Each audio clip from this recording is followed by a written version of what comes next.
Hi, I'm Birdime. Today we are reviewing Lego Star Wars The Skywalker Saga. I know this game came out maybe like 2 weeks ago, but it's been kind of hard to decide my opinion. There's been so much to play and look through, but after a long time thinking and debating, here is the full review of the Lego Star Wars Skywalker Saga. I honestly think this is one of the best Lego games they have released in a very long time.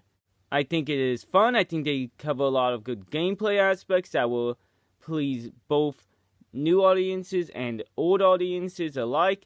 But I think the one issue is that it's kind of like 50-50 for new generation and old generation.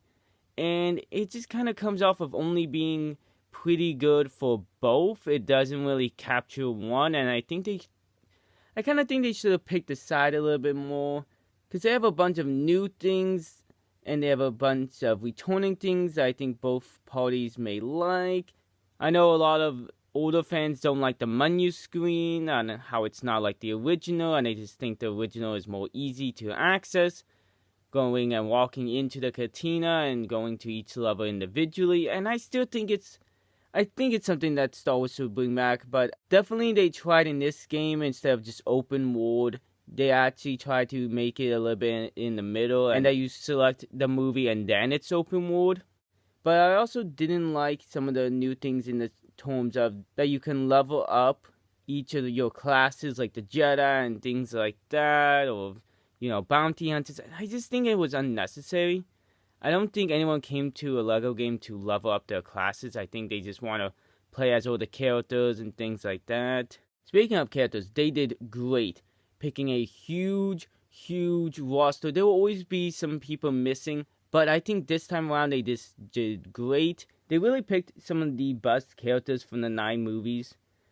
Though I wish, you could play as Baby Yoda, and the DLC could have been a little bit better for the characters.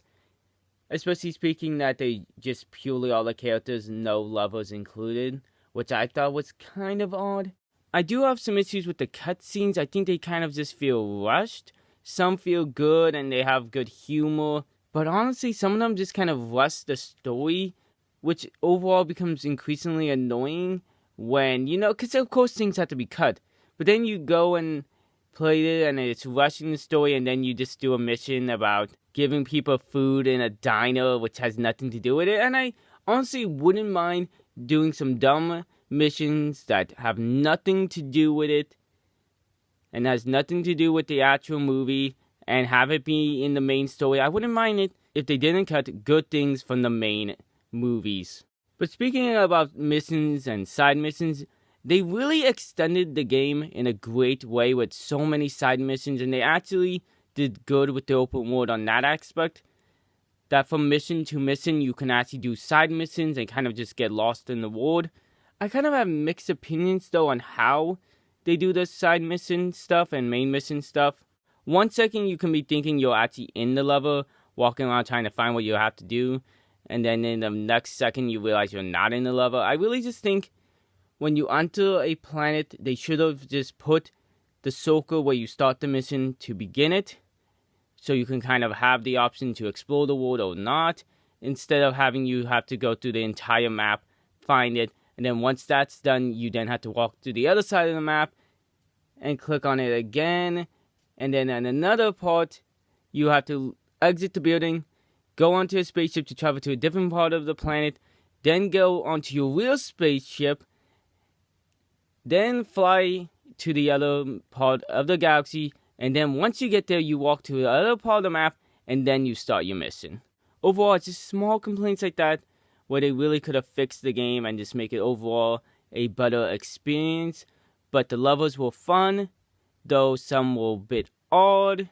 The characters were good, with the only real complaint being how you level them up just feel unnecessary. And overall, I'm giving this game just a clean 80%, meaning it's leaning towards being overall good, and that the flaws didn't hurt it too much, but it's not a perfect game, but it's just so much fun. And sometimes when it's just getting fun, it can kind of look over the overall flaws. And I just don't think the flaws kind of hurt the gameplay-wise too much, just in certain parts.